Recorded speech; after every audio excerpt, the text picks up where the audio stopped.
So this is a big weekend. This is a Lovin Life weekend. All right. So, Carlene, are you going to Lovin Life? I would like to go. Okay. Okay. I would go. I'd like to go. It's a lot happening. Look, man, it looked like a great time. I was kind of jealous of some of our folks that were able to go to the Love and Life last year. You're talking about culture, you're talking about music, and just an overall great time in Uptown. It's going to be a busy time in Uptown, and to break it all down, we have Bob Durkin here, co-founder of Southern Entertainment. His team is bringing Love and Life Festival, Music Festival back for a second time. Bob, I guess my first question, it was so successful last year. How do you top last year? Well, I think, like you said, yeah, last year was great.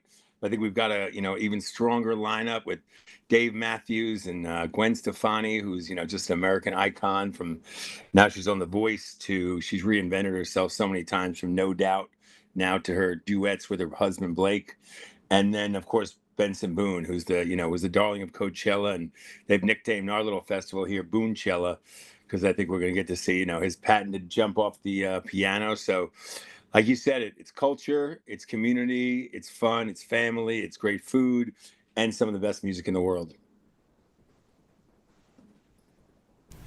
And Bob, so one of the artists that I'm looking forward to hearing about, I'm still trying to make my way there. Out of full transparency, DJ Jazzy Jeff. Now we got we got a young producer in here who does not know who DJ Jazzy Jeff is. and look, I've heard great things about his set. Who are you looking forward to seeing? I know you mentioned Benson Boone, Gwen Stefani. They're performing Friday night, but who are you looking forward to? So me personally, I mean, that Benson Boone show, I've watched the videos. I can't wait to see it in person because I just love that energy and how crazy it is.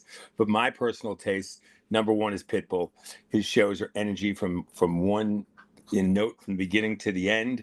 And then on Friday at 5 o'clock is Third Eye Blind, and that just brings me back to so many great memories. So I think that's going to really be a big part of the show. And then we have the new artist Alex Warren, who's closing the stage on Sunday, and his song is just viral, and the way women are reacting to this love song is great.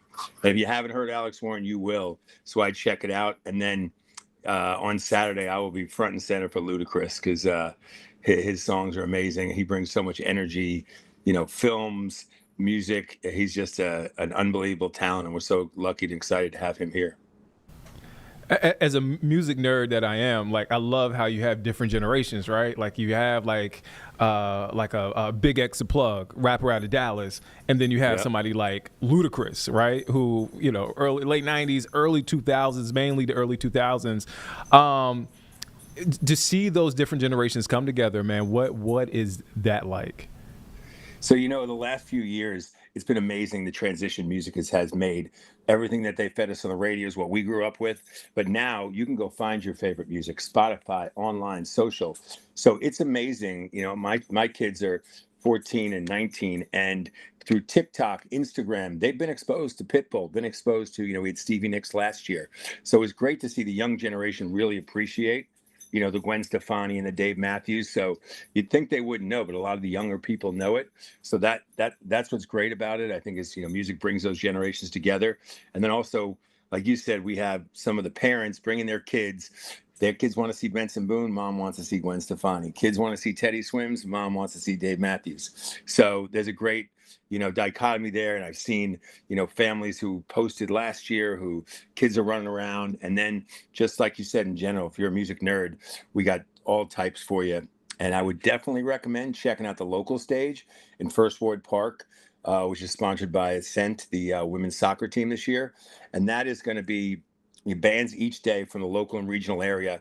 And we have such a big platform now, bringing these national artists in. We want to be able to help use that so the local artists could garner some more fans and expose their music to the crowd.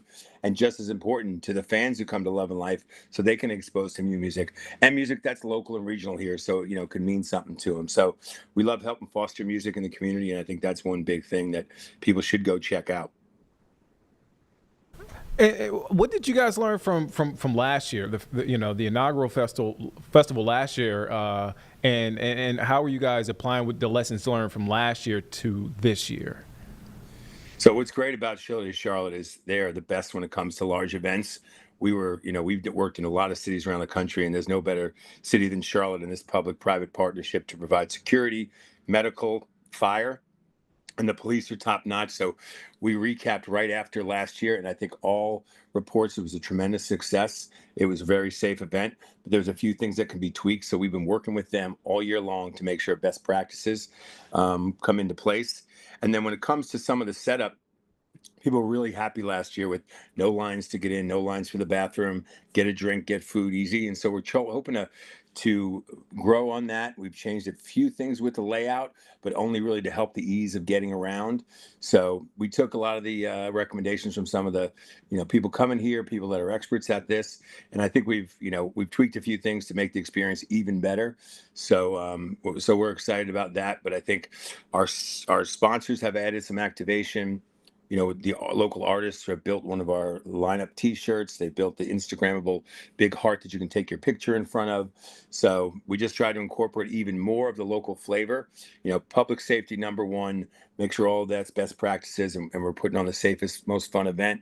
But then we've leaned into some of these great Charlotte things. Last year we brought Mr. K's back, and that was a huge hit. People hadn't had his burgers or ice cream in forever. And George from there, who was a staple if you grew up here on South Boulevard, the brand, and so bringing it back really put Charlotte, best foot forward. And this year we're bringing back Vic the Chili Man. He was on Tryon Street for 20 years selling his chili dogs. And so if you grew up in Charlotte or you work downtown, you know him. And so we're excited we can bring him back. And so if you've never had it or you miss it, definitely stop by First Ward Park and pick up a chili dog. And does it get tricky at all? Because on one end, you want to keep folks safe because we are, looking at potential thunderstorms on Saturday. But also on the other end, Kendrick Lamar and SZA are going to be at Bank of America Stadium, also in Uptown. Does it get tricky at all planning events? And obviously, you can't predict the weather so far out in advance, or what other shows are coming in town this weekend that you're planning for.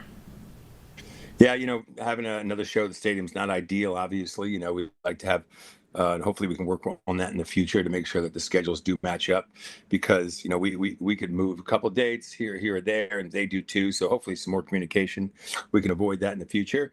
But when it comes to the rain and safety, like I said, that's leaning into our public safety plan, our communication with the app, and this time of year, those things are called for. But, Brad and some of the great weathermen in town have told me that the chances are very low, and that we're looking at a majority of sunshine and a great weekend. So we have a plan in place in case something happens, but we're looking forward to some great weather, great fun. My last question, Bob, before I get you out of here. I know you mentioned this earlier in the interview. What should folks keep in mind? If this is their first year going out there, what are some things they need to keep in mind before they go out there to the venue? So, if it's your first year, make sure you have the app. You can build your schedule on it. It gives you all the information, the bag policy, the closest place to get in, the times, all that basic stuff. But then also that's our communication tool all year long, all weekend long. I mean, we'll be able to put stuff on social media, but if you have the app, the push notifications will tell you the highlights of what's going on in the show. If there's anything when it comes to weather, we'll push through that. So I would recommend everyone getting the app, but also plan on your transportation. Last year, the light rail was really huge for bringing people in, and so we've leaned into that this year, a more frequent stops, and it's going to run even later. So CATS are the best group, transportation wise we've ever worked with, and so they're really helped. And so if you plan on taking the light rail, I think that's the best idea.